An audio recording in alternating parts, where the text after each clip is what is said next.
어, 사도 바울은 디모데 전후서를 통해서 디모데에게 사역자로서, 목회자로서, 또 그리스도인으로서 가져야 할 그런 삶의 모습들을 명령하고 있고, 권하고 있고, 부탁하고 있는 것을 보게 됩니다. 여러 가지 말보다 사도 바울을 통해서 디모데가 그 마음이 움직여지고, 그가 사도 바울을 본받고 따르고자 했던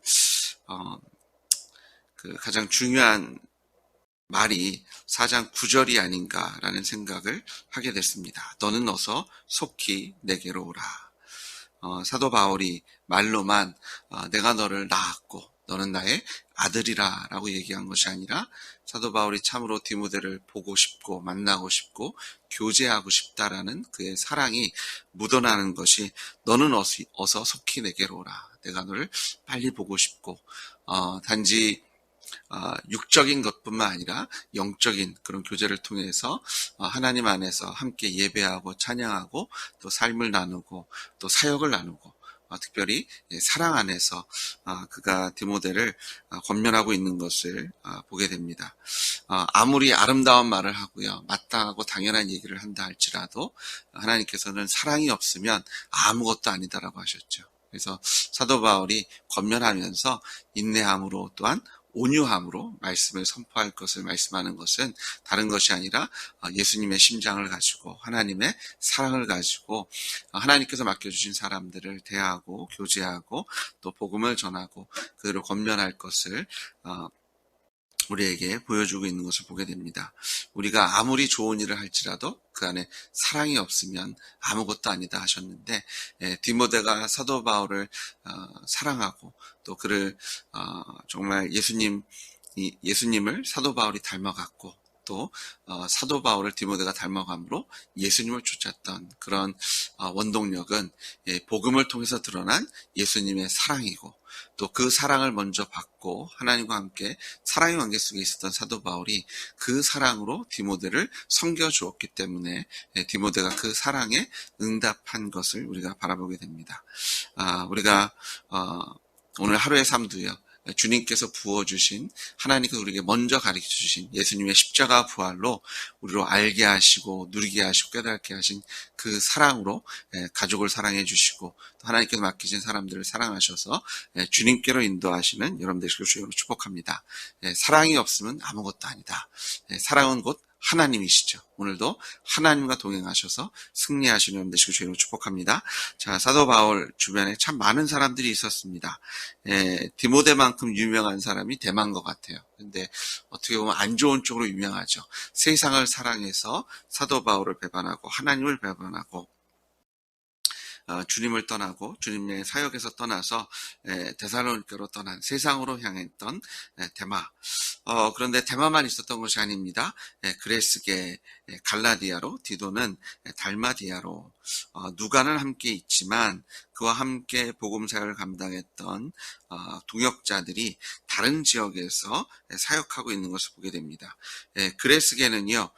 이 디모데 후서에만 등장하는 이름이지만 아마도 사도 바울과 함께 동역하다가 소아시아에 있는 갈라디아로 사역을 위해서 떠난 사람이고요. 저희가 이제 디도는 이 또 로마 제국 북부 쪽으로 있는 일루리곤 지역의 달마디아로 사역을 위해서 떠났고 누가는 지금 계속해서 그와 함께 있지만 이제 디모데에게 부탁하기를 올 때 마가를 데리고 오기를 부탁하죠. 그가 나의 일에 유익하니라. 사실 디모데 후서는 그 사도 바울의 마지막 사역의 마지막 후기에 쓰여져 있죠. 근데 사역 초기에 함께 했지만 그 마가 때문에 바나바와 싸울 수밖에 없었고 또 사역적인 것이 맞지 않았기 때문에 갈라서게 됐지만 이 나중에는 또 마가를 찾는 하나님께서 마가를 다시 세우셔서 이제 함께 동역하는 자리에 세우게 하신 그런 하나님의 은혜의 손길을 바라보게 됩니다. 대마 같은 사람도 있지만 마가 같은 사람도 있는 것을 우리가 바라보면서 하나님께 붙잡힌 인생 우리가 주님 믿음으로 나아갈 때 하나님께서 우리를 견고히 세워주실 줄 믿습니다. 자, 두기고는 에베소로 보냈다. 아마 디모데가 에베소에서 로마로 와야 되기 때문에 두기고에게 에베소 교회를 맡기지 않았나라는 생각을 하게 되고요. 그는 두기고는 특별히 바울 서신에 곳곳에 등장합니다. 사도행전에서 등장하고 에베소서, 골로새서, 디도서에도 등장하는 바울의 그런 충실한 동역자를 디모데가 로마로 와야 되기 때문에 이제 에베소로 파송한 것을 보게 되고요. 또 개인적인 것들도 부탁하죠. 디모데에게 올 때 겉옷도 가져다 주고 책도 부탁하는 것을 보게 됩니다. 이 영적인 관계를 저희가 잘못 보면 어떻게 보면 비즈니스, 사업 관계 이렇게만 생각하게 되는데 사역으로만 엮인 관계. 사실은 우리는 삶으로 엮이는 거지 일로 엮이는 것이 아니죠. 그래서 우리를 하늘 가족이라고 부릅니다. 저희가 하늘 가족이 됐음을 기억하셔서 우리가 동역자이지만 또한 가족인 것을 기억해서 서로 사랑의 자리에 하나님께 우리를 세워주신 것을 믿습니다. 그러면서 또 권면도 합니다. 구리 세공업자 알렉산더를 조심해라. 이제 로마에 들어왔을 때 이게 만날 사람들 중에서 알렉산더라는 사람이 있을 텐데 그가 세공업을 하고 있는 대장장이인데 그를 특별히 조심할 것. 그가 그 복음을 대적하는 자임을 먼저 권면하고 있고요. 그러면서 이 서신을 쓰면서 지금 사도 바울이 혼자 있는 그런 상황이어서 디모데가 걱정할 것 같으니까 그의 처한 상황을 정확히 또 설명해 줍니다. 16절, 17절에 보니까 내가 처음 변명할 때 나와 함께 한 자가 하나도 없고 다 나를 버렸으나 그들에게 허물을 돌리지 않기를 원하노라. 예수님께서 십자가상에서 하나님 저들이 무슨 일을 하는지 모르는데 저들을 용서해 주십시오 라는 그런 예수님의 사랑의 심정을 또한 엿볼 수 있는 부분이고요. 그가 고소를 당하고 또 감옥에 구속되어 있어 재판 가운데 그가 자신의 변론을 할 때 그의 편에 선 사람은 아무도 없고 어떻게 보면 그 구리세공업자 알렉산더는 그를 반대하는 입장에 있었고 하지만 그가 사도 바울이 많은 사람들이 세상을 사랑해서 하나는 떠나기도 하고 또 동역했던 사람들이 각자의 사역 때문에 그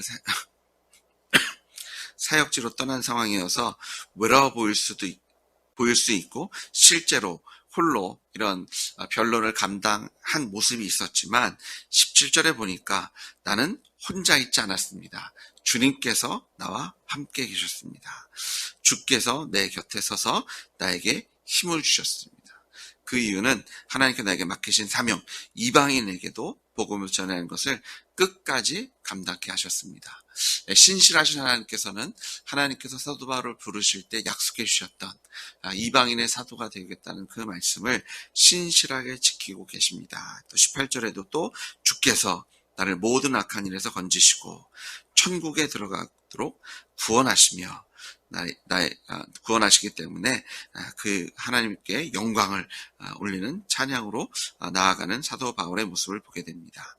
사도 바울은요, 그 주변에 사람이 많을 때도 혹은 동역자들이 각자의 일 때문에 바쁜 가운데 만날 수 없고 떠나 있는 상황 속에서도 그가 항상 처음으로 찾았고 그가 의지했던 분은 사람이 아니라 하나님이셨고 예수님이심을 우리가 바라보게 됩니다. 우리는 상황에 참 영향을 많이 받는 것 같아요. 그래서 주변에 사람들이 있으면 좀 힘들을 받기도 하고 함께 모여 크게 주여 외치면서 기도할 때는 왠지 주님께서 정말 나와 함께 하시는 것 같은 그런 뜨거움을 느끼기도 하지만 내가 혼자 되었을 때 기분이 좀 처지기도 하고 또 의심이 들기도 하는, 하지만 우리가 사람들이 눈에 보이건 보이지 않건 주님께서 우리와 함께 하심을 믿으시고 주님만을 의지하시는 여러분 되시길 주님으로 축복합니다. 디모데가 사도 바울과 그런 가족의 관계를 맺을 수 있었던 것도 바울과 디모데 사이에 누가 계셨기 때문이에요? 주님께서 함께 하셨기 때문입니다. 데마가 세상을 사랑해서 사도 바울을 떠난 이유는 사도 바울과의 그런 관계의 문제가 아니라 사도 바울과 데마가 더 이상 예수님 안에서 교제할 수 없었기 때문인 것을 우리가 바라보게 됩니다. 주님께서 우리 안에 계실 때 우리가 사역으로도 함께 동역할 수 있고 또한 사랑의 관계 속에서 하늘 가족을 누리게 될 줄 믿습니다.